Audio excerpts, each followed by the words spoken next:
नीलाम्बुजश्यामलकोमलाङ्गं सीताश्यामारोपितवामभागं पाणौ महासायकचारुचापं नमामि रामं रघुवंशनाथं। बोलिए राजा रामचंद्र भगवान की जय। आज हम आप लोगों को बहुत सुंदर ज्ञानवर्धक रुद्राक्ष के बारे में बतलाने जा रहे हैं। आप लोग अक्सर एक जिज्ञासा आप लोगों के अंदर रहती होगी कि इस रुद्राक्ष को हम धारण किए हैं। आप लोग ज्यादातर लोग धारण करते हो, जो वैष्णव होते हैं वो धारण करते हैं। देखिए प्रमुख दो ही हैं, तुलसी धारण करिए या तो रुद्राक्ष धारण करिए, और दोनों भी हम धारण कर सकते हैं, उसमें कोई किसी प्रकार का दोष नहीं है। हम ये ना सोचें कि तुलसी धारण किए तो क्या रुद्राक्ष धारण कर सकते हैं, यदि रुद्राक्ष धारण किए हैं तो क्या तुलसी धारण कर सकते हैं। बिल्कुल आप दोनों धारण कर सकते हैं, और ये शास्त्र सम्मत है। ऐसा भी नहीं कि शास्त्र के हम लोग विरुद्ध आचरण है ये कि हम धारण करें, शास्त्र सम्मत है। तो जानते हैं कि रुद्राक्ष की उत्पत्ति कैसे हुई और रुद्राक्ष पहनने की महिमा क्या है। तुलसी की महिमा तो आप लोगों ने सुन रखी है। अब हम आपको रुद्राक्ष की महिमा बतलाते हैं, जो कि पद्म पुराण में इसका बहुत अच्छा उपाख्यान मिलता है। एक बार भगवान वेदव्यास जी के पास में कुछ ब्राह्मण बैठे हुए थे। उन ब्राह्मणों ने जिज्ञासा प्रकट की कि हे ऋषि, हमको रुद्राक्ष की उत्पत्ति के विषय में बतलाइए कि इसकी उत्पत्ति कैसे हुई। तो भगवान वेदव्यास जी कहते हैं कि ब्राह्मणों, ये सतयुग की घटना उन्होंने वर्णन की। सतयुग में एक त्रिपुर नाम का दानव था।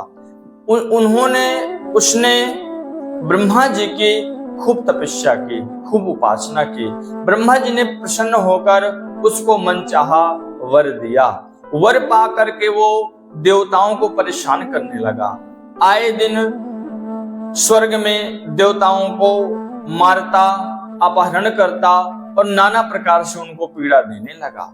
जब एक बार सारे देवता कैलाश आए और आकर के भगवान शिव को सारी कथा बतलाई कि प्रभु हमारी इस दैत्य से रक्षा करिए, तब महादेव ने क्रोध में आकर के जो उनके पास ने अजगो धनुष से ऐसा तीर चलाया कि अंतरिक्ष में छिपा हुआ वो दानव तुरंत खत्म हो गया, मर गया। लेकिन महादेव को उससे युद्ध करने के लिए बड़ा परिश्रम करना पड़ा, क्योंकि वो दानव बड़ा विकराल था। तो इसलिए जब परिश्रम करना पड़ा महादेव जी को, तो उनके शरीर से पसीना निकला। इसलिए उस वह पसीना निकला और पसीना पृथ्वी में आकर के गिरा, और पृथ्वी में जब गिरा तो उससे रुद्राक्ष नामक एक वृक्ष उत्पन्न हुआ। उसी का फल है रुद्राक्ष जो धारण करते हैं हम लोग। तो ऐसी उत्पत्ति इस रुद्राक्ष की वेदव्यास जी ने ब्राह्मणों को बतलाई। अब यही प्रसंग जब कार्तिकेय जी ने कैलाश में देखा कि महादेव जी बैठे हुए हैं, तो उन्होंने कहा कि पिताश्री, हमको रुद्राक्ष का फल बतलाइए, इसका फल क्या होता है। तब भगवान महादेव जी कहते हैं कि पुत्र, जो रुद्राक्ष को धारण करता है वो महान पुण्यशाली भाग्यशाली है।